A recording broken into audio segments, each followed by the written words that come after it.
Notre petit disclaimer habituel avant de commencer, donc c'est un avertissement, faites-vous votre propre idée, les CFD sont des instruments complexes et présentent un risque élevé de perte rapide en capital en raison de l'effet de levier. Entre 74 et 89% des comptes de clients de détail perdent de l'argent lors de la négociation de CFD. Vous devez vous assurer que vous comprenez comment les CFD fonctionnent et que vous pouvez vous permettre de prendre le risque élevé de perdre votre argent. Les informations fournies présentent un caractère purement informatif. Elles ne constituent en aucun cas un conseil d'investissement, ni une recommandation d'achat ou de vente d'instruments financiers ou de la recherche en investissement. Les informations figurant sur ce site et sur cette chaîne ne s'adressent pas aux résidents de la Belgique et ne sont pas destinées à être diffusées ni à être utilisées par des personnes se trouvant dans un pays où une juridiction ou une telle distribution et utilisation serait contraire à la loi ou la réglementation locale. Donc, bonsoir, bienvenue à un nouveau volet de l'apéro de la bourse. Ce soir, on reçoit David avec le pseudo BLD. Bonsoir David, Salut Denis, salut Pépitor, salut à tous. comment ça va? Bah, ça va bien, écoute, on est plutôt pas mal. Ouais.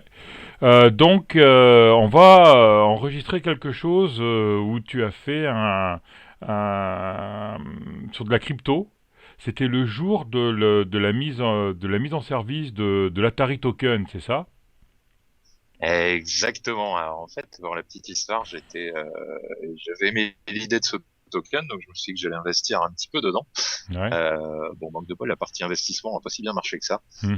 Et j'avais mis un joli billet, donc j'ai voulu me rattraper avec le trading au moment où ils l'ont ouvert. D'accord. Du coup, comment ça s'est passé? Bah, le mieux, c'est peut-être que je te montre mon écran de trade, D'accord. mon petit résumé des trades. Alors, je sais pas si tu vas le voir sur Skype. Attends, je vais changer et je te mets sur celui-là. Voilà, tu devrais voir ma petite fiche. Ouais, c'est bon, j'ai. C'est un Voilà. fichier Excel, hein, c'est Alors, ça, ce qui avec s'est passé évolution en du fait. capital et gains en Ouais, valeur. c'est un Ouais. Excel, ouais, parce qu'en fait, j'avais commencé par juste poser ces petits trades et puis après, ça a pris un petit peu d'ampleur tous les mouvements qu'on pouvait faire. Alors je me suis mis à faire un petit fichier parce que j'ai joué entre plusieurs paires, si tu veux, Mhm. euh, pour gagner plus. Ce qui s'est passé, ça s'est fait sur une plateforme en fait, la vente comme l'ouverture du trading, si tu veux, elle s'est faite sur une plateforme qui est, on va dire, attends, je vais t'agrandir l'écran en même temps comme ça, voilà, pour ceux qui ont un petit écran, ils verront mieux. On va appeler ça une plateforme un peu à shitcoin, ça s'appelle bitcoin.com, mais c'est pas du tout réputé. Honnêtement, je la recommande pas du tout d'ailleurs parce qu'elle est très peu fluide. Mais tout ça, ça m'a permis en fait d'aller chercher un carnet d'ordre qui était très mal géré. Mhm. Donc, si tu veux, à la base, il faisait une vente d'Atari token pour 25 centimes le token. Ouais, malin comme un singe, je me suis dit tiens une belle affaire parce que le projet Atari Token, j'y croyais donc j'ai mis mon petit billet là-dessus. Bon, j'ai quand même mis 1000 balles. Mhm. C'était pas mal. La vente c'est un peu une catastrophe à cause de ce site justement, hein, pas à cause d'Atari, hein, attention. Mhm. Et du coup, il me restait en fin de compte 2,27 $. Voilà, les tokens se vendaient à 25 centimes, donc Ah, c'est-à-dire que tu normalement. avais acheté 1000 $, donc 997,73 $, et il te restait 2,27 $, c'est ça? Ouais, il n'y a pas mon achat dans le fichier en fait. Ouais. Donc j'avais acheté voilà à peu près 1000 $ pour d'Atari Token, mais 25 centimes le token, autant dire le prix fort. Ouais. Hein. Et il me restait 2,27 $ sur le compte sur lequel j'avais pas pu acheter le d'Atari parce que ça buguait en fait. Hein. D'accord. Donc il me restait ces 2,27 $. Arrive l'ouverture du trading. Hein. Alors il y a un petit truc marrant, ce que je vais faire, je vais te partager carrément mon écran complet comme ça, tu vas pouvoir voir aussi sur le site, hein, histoire de dire que c'est pas juste un fichier Excel qui nous raconte tout un tas de conneries. Alors j'ai commencé, tu vois, sur le fichier Excel par un petit achat de 500 USDT, hein, prix Je vois unitaire. pas, je vois pas ton écran là. Ah pardon, ah tu vois pas mon écran là. Alors ça c'est dommage par Là, contre. ouais, c'est bon, Attends, je le on va vois, faire ça un y est. petit. Ouais. Mhm. Ok. Alors on est bon, on est sur l'exchange là. Ouais, c'est ça. D'accord, super. Alors, je retrouve quand même. les trucs qui se sont passés. Et voilà le fameux ordre. Oui, parce que avant, alors vous voyez ici, c'est toutes mes transactions d'avant, mes transactions d'achat. Les derniers, j'ai dû les faire. Il y a tellement de bugs sur les sites que les dernières, j'ai dû les faire un par un. C'est dire que je vais voler mes Atari tokens. Et arrive donc l'ouverture de trading le 2 novembre, sur lequel j'ai placé, après avoir acheté tous mes tokens, tu vois, ici à 25 centimes, j'ai placé mon ordre avec les 2 dollars qui me restaient à 0,0045 dollars. Donc, autant Mhm. dire à 0,45 centimes par Mhm. token. Voilà, un prix divisé par quasiment 100. Voilà. Et j'ai réussi, avec toute la chance que j'ai, tu as les fils d'ici, j'ai réussi à avoir mes 500 tokens comme ça. Ce qui veut dire que pour 1000 dollars, j'en avais acheté pour à peu près 5000 tokens, et là j'ai eu 500 tokens pour 2 dollars. Donc D'accord. devant la folie de ce truc, je me suis dit, mais c'est pas possible, en fait, Mais voilà, comment en ça fait, se fait ça? Ça veut dire l'ouverture. qu'il y a quelqu'un qui a vendu ces tokens à ce prix-là ou comment ça se passe? Exactement. Ce qui se passe en fait, si tu veux, c'est que alors t'es sur des plateformes de crypto où t'as beaucoup de chiffres après la virgule, puisque tu échanges des tokens contre d'autres choses parfois. Ouais. Et donc il y a dû avoir un mec à un moment ou à un autre qui est arrivé comme un gros malin qui a dit j'achète marché. Alors, je vends plutôt marché. Et il avait ses tokens, il a dû se dire, il voit un prix, ça avait l'air d'être un beau prix, il s'est dit, je vends marché. Bah, sauf que moi j'étais là et il y avait que moi pour acheter à ce moment-là. D'accord. Donc j'ai réussi à Ok. commencer comme ici, tu vois, avec mes 500 tokens. Donc je te repasse sur mon fichier Excel. Hein, vous les avez vus les trades. Alors le truc c'est que j'ai tradé sur plusieurs paires. C'est pour ça que j'ai dû me faire un fichier de suivi parce que il faut toujours s'imaginer quand il y a des prix en Bitcoin, tu vois, qui ont 4 zéros après la virgule en prix unitaire. Tout ça c'est pas très intelligible de tête. Donc je me suis fait un petit fichier, tu vois, j'ai mis mes trucs de conversion, j'ai mis des petites formules histoire de savoir en fait selon ce que j'achète combien ça vaut dans les autres devises. Mhm. Donc j'ai continué par vendre cela en fait en Ethereum au prix de 37 centimes le token, qui était D'accord. bien plus cher en fait que ce que moi j'avais même acheté pendant la vente. Mais j'ai vendu que, si tu veux, ce que j'avais acheté avec mes 2 dollars. Donc j'ai D'accord. mis un point d'honneur à ne pas toucher au token que j'avais investi. Et je me suis dit, je pars que avec ce truc. Et de fil en aiguille, si tu veux, ici tu vois en fait mon solde qui augmente en nombre de tokens et en équivalent US dollar. Mhm. Voilà, donc j'ai fini par en racheter là-bas. J'en ai acheté 15, mais à un prix de quand même 70 centimes, 7 centimes, pardon, en Ethereum. Après, j'en ai quand même racheté à 26 centimes parce que le prix était en train de s'envoler.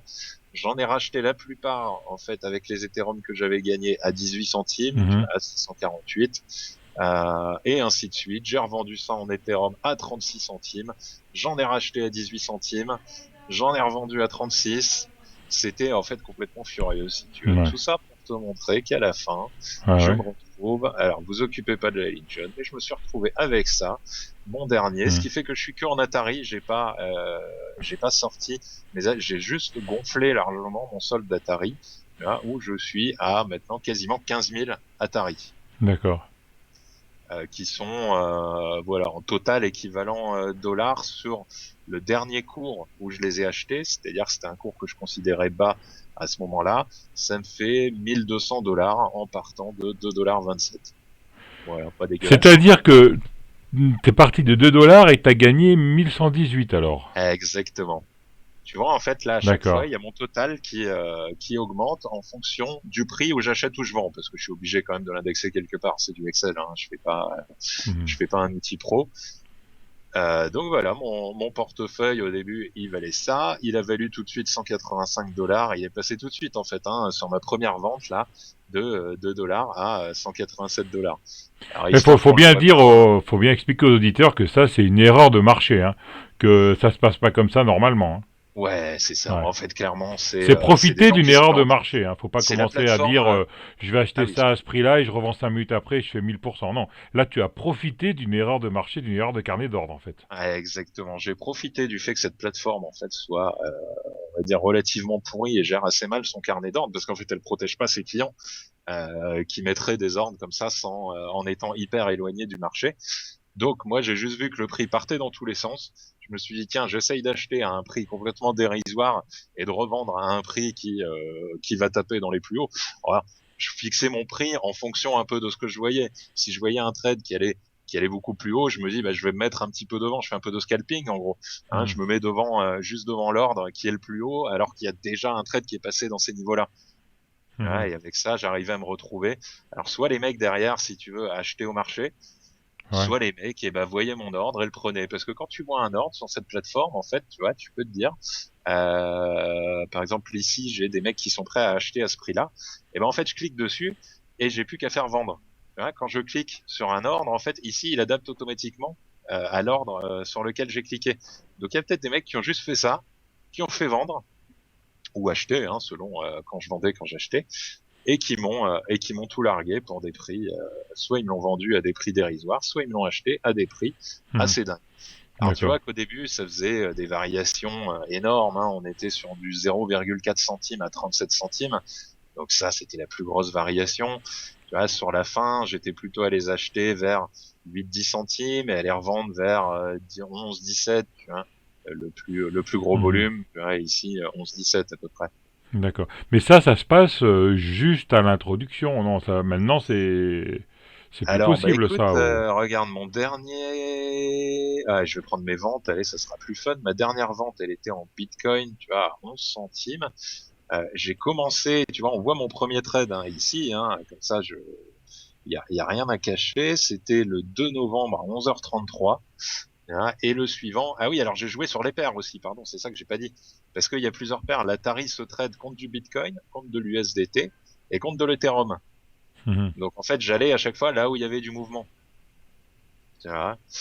Et du coup, ma dernière vente, ouais, elle était quand même le 11 novembre. Hein. Ça, c'est plutôt, j'ai laissé traîner. En gros, là, une bonne moitié de ce tableau, là, il s'est passé sur la première journée.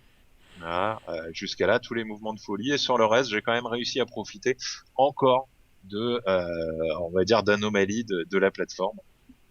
D'accord. Voilà, qui fait que j'en suis arrivé finalement à environ ouais, 1200 $ en partant de 200 $. Bienvenue D'accord. dans le monde merveilleux des cryptos. Alors attention, hein, vous imaginez pas qu'on fait ça tout le temps. Ouais. Là, c'était la première fois. Hein. J'avais jamais fait.